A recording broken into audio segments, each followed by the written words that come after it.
మధుమేహం అదుపు తప్పితే మన ఒంట్లోని ప్రతి అవయవము దాని ప్రభావానికి గురవుతుంది. మన కళ్ళు ఇందుకు మినహాయింపేమీ కాదు. షుగర్ బారిన పడ్డాక ఏళ్లు గడుస్తున్న కొద్దీ కంట్లోని సూక్ష్మ రక్తనాళాలు దెబ్బతినటం మొదలవుతుంది. ఇది క్రమేపీ రెటినోపతికి దారితీస్తుంది.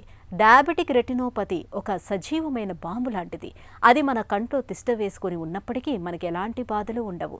ఆ బాంబు పేలినప్పుడు మాత్రమే దాని తాలూకు లక్షణాలు కనిపిస్తాయి. కానీ అప్పటికే జరగాల్సిన నష్టం జరిగిపోతుంది. చూపు బాగా దెబ్బతినిపోతుంది. ఈ నష్టాన్ని నివారించాలంటే డయాబెటిక్ రెటినోపతిని సాధ్యమైనంత త్వరగా గుర్తించడంతో పాటు అంతే త్వరగా చికిత్సను మొదలుపెట్టాల్సి ఉంటుంది. నిశ్శబ్దంగా చూపును కబళించే డయాబెటిక్ రెటినోపతి గురించిన పూర్తి వివరాలను ఇప్పుడు తెలుసుకుందాం.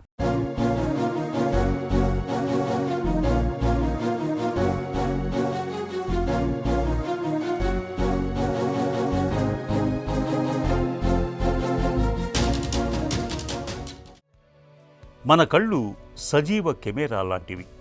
కెమెరాలో ఫిల్మ్ ఉన్నట్లు మన కంటిలో కూడా ఫిల్మ్ ఉంటుంది.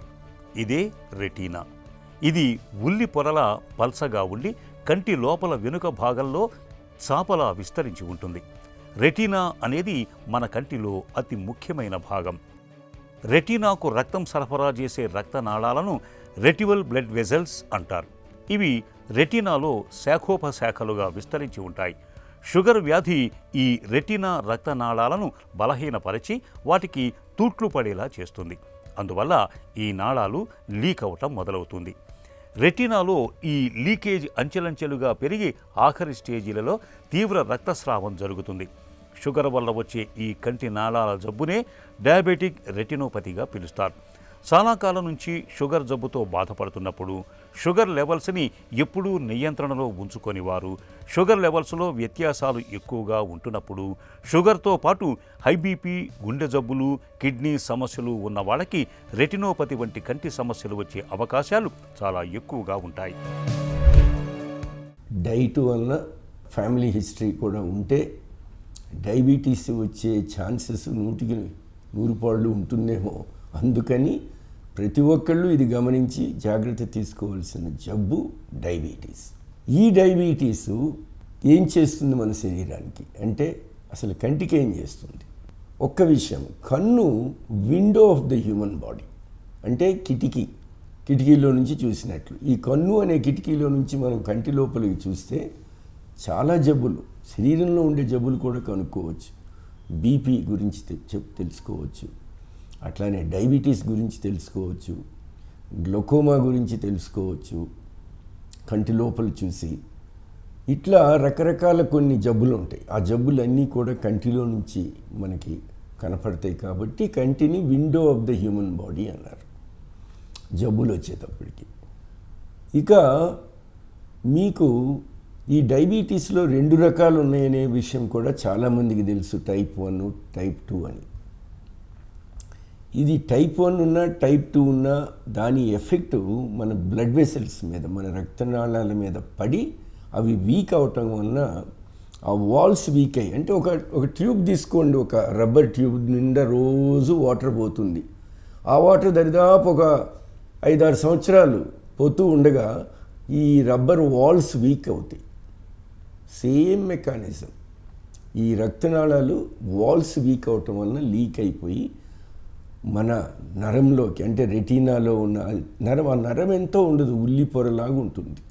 అట్లాంటి నరంలో చేరినప్పుడు ఆ నరం ఉబ్బుతుంది. న్యాచురలీ దాని క్వాలిటీ తగ్గిపోతుంది.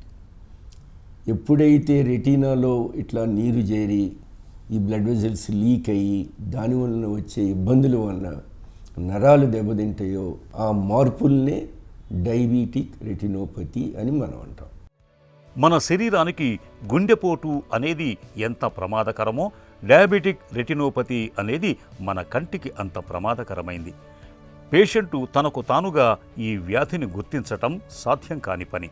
దీనిని గుర్తించటానికి ఒకే ఒక మార్గం డైలేటెడ్ రెటినల్ ఎగ్జామినేషన్, అంటే కంటి పాపను పెద్దదిగా చేసి రెటినా పరీక్ష చేయటం. డయాబెటిక్ రెటినోపతి ఒక స్టేజిగా ప్రారంభమై అంచెలంచెలుగా పెరుగుతూ పోతుంది. తొలి దశల్లో పేషెంటులో ఏ విధమైన లక్షణాలు కనిపించవు. రెటినోపతి బాగా ముదిరి ఆఖరి దశలోకి వెళ్ళినప్పుడు మాత్రం కంటి చూపు తగ్గుతుంది. పరిస్థితి అంతవరకు వెళ్లకుండా సాధ్యమైనంత వరకు రెటినోపతిని తొలి దశలోనే గుర్తించినట్లయితే సమస్య ముదరకుండా చూసుకునే అవకాశం ఉంటుంది. Pupil dilatation, retina screening, fundus fluorescent angiography పరీక్షల సాయంతో ఇవాళ డయాబెటిక్ రెటినోపతిని చాలా వరకు ముందుగానే గుర్తించవచ్చు. అప్పుడప్పుడు జూవనైల్ డయాబెటీస్ అంటాం, అంటే చిన్నపిల్లలకు కూడా షుగర్ వస్తుంది. అది టైప్ 1 డయాబెటీస్. వాళ్ళకి కానీ లేదా 40 సంవత్సరాలు అటు ఇటుగా ఉన్న ఆ వయసులో ఉన్న వాళ్ళకి కానీ ఇది రెటీనా వచ్చినప్పుడు ఎర్లీగా క్యాట్రాక్ట్స్ వచ్చే అవకాశం ఉంటుంది. అది కూడా మీరు గమనించాలి. అటు రెటినోపతినే కాకుండా ఇటు శుక్లాలు రావటం, అట్లానే ప్రెషర్స్ ఎర్లీగా పెరగటం, అంటే గ్లకోమా ఎర్లీగా వచ్చే సూచనలు ఉంటాయి. ఎస్పెషల్లీ మన ఫ్యామిలీ హిస్టరీ ఉంటాయి. నాన్ ప్రాలిఫరేటివ్ డయాబెటిక్ రెటినోపతి అంటే ఎర్లీ చేంజెస్ అన్నమాట. ఆ ఎర్లీగా వచ్చే మార్పులు వచ్చినప్పుడు కేవలం అబ్జర్వేషన్లో పెడతాం. అంటే ప్రతి 6 నెలలు నార్మల్ డయాబెటిక్ పేషెంట్ని చూసేటప్పుడు ఏ రోజైతే ఈ మార్పులు కనపడతాయో అప్పుడు ప్రతి 3 నెలలకి చూస్తాం. చూసి ఈ మార్పులు ఏ రకంగా ప్రోగ్రెస్ అవుతున్నాయి, పేషెంట్ షుగర్ కంట్రోల్ సరిగా చేసుకుంటున్నాడా లేదా, ముఖ్యంగా డైట్ విషయంలో జాగ్రత్త పడుతున్నారా లేదా, ఎక్సర్సైజ్ చేస్తున్నారా లేదా, ఇవన్నీ మేము అడుగుతాం, కనుక్కుంటాం.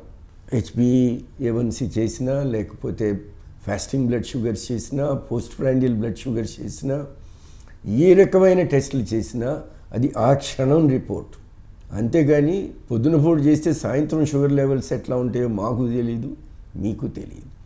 కానీ డైట్ అండ్ ఎక్సర్సైజ్ కనుక మీరు స్ట్రిక్ట్గా ఉంటే ఈ ఫ్లక్చువేషన్స్ ఉండవు, స్టెబిలిటీ ఉంటుంది. కాబట్టి diet and exercise is most important. Diabetes retinopathy మూలంగా వచ్చే అంధత్వానికి చికిత్స లేదు, నివారణ ఒక్కటే మార్గం. రెటినోపతిని మనం తగిన సమయంలో లేజర్ చికిత్స ఇచ్చి ఇంకా ముదరకుండా నివారించవచ్చు. అంతేగాని దీనిని మొత్తంగా తొలగించలేం, అంటే అంధత్వం రాకుండా ఆపవచ్చు, కానీ వచ్చాక ఏమీ చేయలేం. లేజర్ చికిత్స వల్ల చూపు పెరగదు, కానీ రెటినోపతి ఇంకా ముదరకుండా అదుపులో ఉంటుంది. అంతేగాని పోయిన చూపును తీసుకురాదు. లేజర్ చికిత్సని కూడా 4-5 దఫాలుగా తీసుకోవాల్సి ఉంటుంది. కంటి లోపల తీవ్ర రక్తస్రావం జరిగినప్పుడు, రెటినల్ డిటాచ్మెంట్ కూడా అయినప్పుడు ఇలాంటి పరిస్థితుల్లో క్లిష్టమైన సర్జరీ అవసరం పడుతుంది. రెటీనాను కొద్దిగానైనా బతికించడానికి చేసే చికిత్సను విట్రియా రెటినల్ సర్జరీ అంటారు. ఇది ఆఖరి ప్రయత్నం. అన్ని దారులు మూసుకుపోయి ఇక ఏమీ చేయలేని పరిస్థితుల్లో ఇది చేస్తారు. చూపు తిరిగి వచ్చే అవకాశాలు మాత్రం చాలా తక్కువగా ఉంటాయి. ట్రీట్మెంట్ ఎట్లా ఉంటుంది? సివియరిటీని బట్టి ట్రీట్మెంట్ ఉంటుందని చెప్పాను. అంటే సింపుల్ ఎర్లీ స్టేజెస్లో మటుకు మేము అబ్జర్వేషన్లోనే పెడతాం. అంటే ఎవ్రీ 3 to 4 months పేషెంట్ చూస్తూ ఉంటాం. ఏ రోజైతే ఈ మార్పు ఈ స్టేజ్ నుంచి ఇంకొద్దిగా సివియర్ అయ్యి అది ప్రాలిఫరేటివ్ స్టేజ్కి వస్తుందని మేము గమనిస్తామో అప్పుడు వెంటనే లేజర్ సజెస్ట్ చేస్తాం. నార్మల్గా 3 sittings చేస్తారు. ఇంకా సివియర్గా ఉన్నప్పుడు లేదా సడన్గా ఇందాక చెప్పాను బ్లీడ్ అయినప్పుడు సర్జరీ పరంగా చేసేవాళ్ళు ఉంటారు. వాళ్ళు సర్జికల్ రెటినల్ డాక్టర్స్. ఈ రకంగా సివియరిటీని బట్టి ట్రీట్మెంట్ ఉంటుంది. మళ్ళీ ఒకసారి చెప్పుకోవాలంటే ముందుగా అబ్జర్వేషను, మార్పు వచ్చిన రోజున వెంటనే లేజర్ ట్రీట్మెంట్. లేజర్ ట్రీట్మెంట్కి కూడా అందుబాటు కాకుండా ఉండకుండా ఈ రోజుల్లో కంటి లోపల కనుగుడ్డు లోపల ఇంజెక్షన్ ఇవ్వటం, ఇవన్నీ దాటిపోయిన తర్వాత ఇక ఆఖరిగా ఆపరేషన్ కూడా చేయటం. డయాబెటిక్ రెటినోపతి వ్యాధిని మొక్కగా ఉన్నప్పుడే మనం అడ్డుకోవాలి. రెటినోపతి ముదిరిపోతే చూపును కాపాడలేం. కాబట్టి షుగర్ జబ్బు ఉన్నప్పుడు దాన్ని తప్పనిసరిగా మందులు, ఆహార నియమాలు, వ్యాయామాలు, ఇతర జీవనశైలి జాగ్రత్తలు తీసుకుంటూ ఖచ్చితంగా అదుపులో ఉంచుకోవాలి. క్రమం తప్పకుండా మధుమేహ పరీక్షలతో పాటు రెటినా పరీక్ష చేయించుకుంటూ ఉండాలి.